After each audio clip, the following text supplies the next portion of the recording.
Hello అండి. నేనైతే ఈరోజు మీ ముందుకి ఒక న్యూ రెసిపీతోనైతే వచ్చాను. ఇదైతే నా క్రియేటివిటీ అనమాట.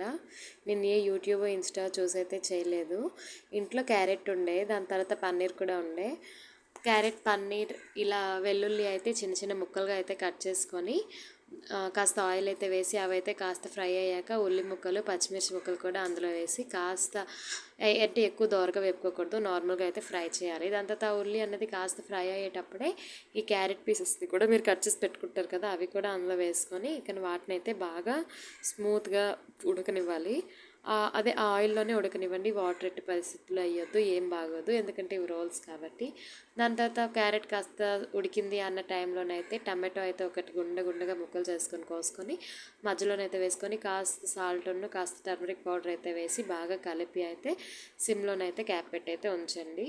క్యాప్ పెట్టి ఉంచిన తర్వాత ఆ లోపల క్యారెట్ అయితే మనకు ఉడుకుంటుంది కాబట్టి కాస్త కారం పొడి, కాస్త గరం మసాలా అయితే వేసి మళ్ళీ మంచిగా ఫ్రై చేసుకున్నాక ఏం చేస్తారంటే మీరు ముందుగానే ఒక పావు పన్నీర్ని అయితే ఇలా మ్యాష్ చేసుకుని ఉంచుకోండి. మ్యాష్ చేయండి, కట్ చేయొద్దు. బాగా ఇలా మ్యాష్ చేసుకున్న పన్నీర్ని ఆ క్యారెట్ ఫ్రైలోనైతే వేసేసి బాగా అయితే ఫ్రై చేసుకుంటారు.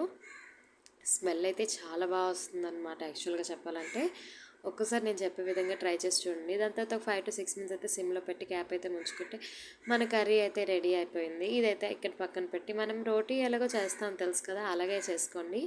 దీనికైతే మరి ఫోల్డ్ చేయొద్దు, ఫోల్డ్ చేస్తే అది ఎక్కువ ప్రాసెస్ అనమాట. ఇలా మనం ఎక్కడో బేకరీస్లో కూర్చొని పన్నీర్ రోల్స్ కావాలి అనే బదులు మనం ఇలా ఇంట్లో చేసుకుంటే మనకి హెల్తీ కూడా ఉంటుంది, మైదా లేకుండా కూడా మనం చేసుకుంటాం, చాలా మంచిది కూడా. దాని తర్వాత రోటీని అటు ఇటు టర్న్ చేసుకుంటూ ఆయిల్ కాస్త అప్లై చేసి అయితే బాగా అయితే రోస్ట్ చేసుకొని అయితే రోటీని అయితే కాల్చుకుంటారు.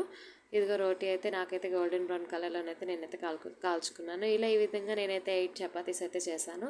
చేశాక ఉల్లి ముక్కలను అయితే నేను చూపించే విధంగా అయితే కట్ చేసుకొని ఉంచుకోండి. ఒక్కొక్క చపాతీకి అయితే కాస్త టమాటో కెచప్ని అయితే అప్లై చేశాక ఏం చేస్తారంటే మీరు చేసుకున్న కర్రీని అయితే ఇలాగా ఒక సైడ్కి అయితే పెట్టండి, ఎందుకంటే మీకు రోల్ చేసేటప్పుడు ఈజీగా ఉంటుంది. దాని తర్వాత పచ్చిల్లి ముక్కలు అయితే దానిపైన వేసేస్తారు.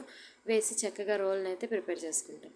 ఇలా చేసుకున్న రోల్ని అయితే కాస్త కెచప్ ముంచి తింటే చాలా బాగుంటుంది.